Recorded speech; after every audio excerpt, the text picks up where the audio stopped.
Hello everyone, welcome back to the channel. In today's video I will show you step by step how to make your TikTok following list private so no one can see how who you follow.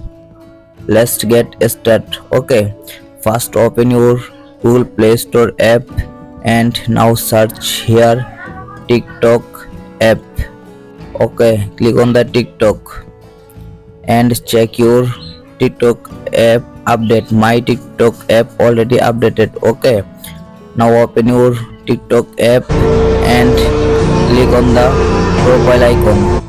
Okay, and click on the three dot line option. Click on the setting and privacy.